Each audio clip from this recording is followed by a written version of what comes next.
There was a young man, a giant in the city of Minsk. His name was Reb Zev Dov. He was from the side, not from the Hasidim side. And one day he decided to go to Lyozhne, to the Beha'Lotcha. The people in Minsk were not so happy about it, but obviously the Hasidim, the students of the Beha'Lotcha, were very excited, because Reb Zev Dov was a giant, young guy, but a giant in learning. When he used to argue with the greatest giants from the from his generation, he always was in top of them. Why? Because he knew so much. The problem with Reb Zev Dov was his ego was extremely big, but the way he was talking so calm that made his ego, even though he had a big ego, it overcome the ego. When he came to the Beha'Lotcha, one of the things that he started to do is learn Hasidus for a few months.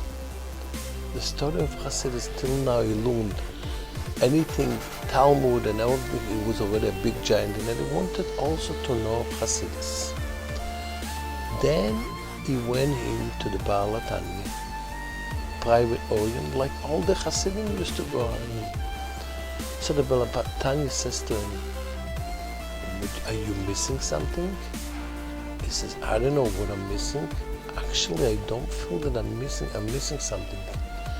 When the Beha'Lotcha heard those words, so the Beha'Lotcha come in the following thing, and he says, in physical life, whatever a person is, if he's satisfied, it's a big thing. But in this physical life, if someone is satisfied, it's not a good thing. And he explained himself. In physical life, a person, whatever he has is enough for him. It's a big thing. He can reach to the highest levels. But in spiritual life, if a person says, "Oh, I learn enough, I daven enough, everything, I'm enough," this is the way a person slowly but surely goes down from his level. And the Beha'Lotcha said, continuing, it says, a Jew is a light, is a candle. When you have to light a candle as in the vessel that you put in the fire, the oil, the vessel, the oil, the wax, and then comes the last thing, the fire. The candle can be the nicest candle, but if you don't light the fire, then it's defeating the purpose.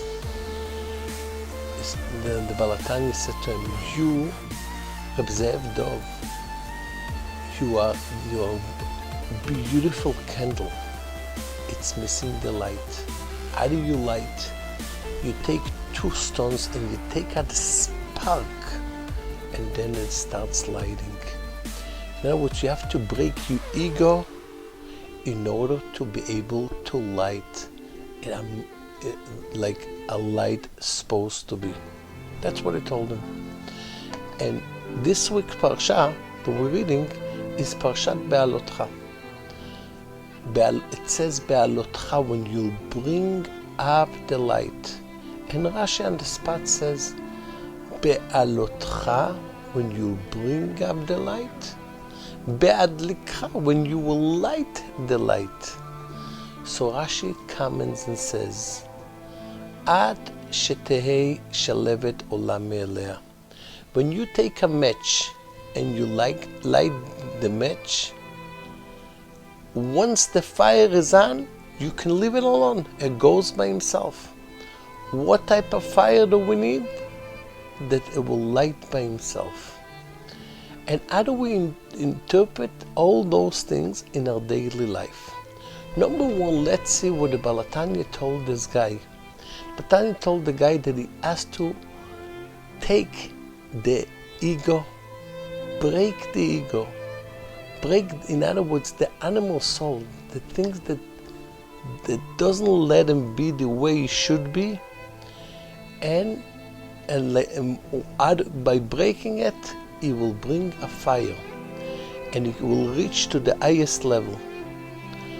But how do we reach to a level that the fire should go by himself? Let's give an example from education.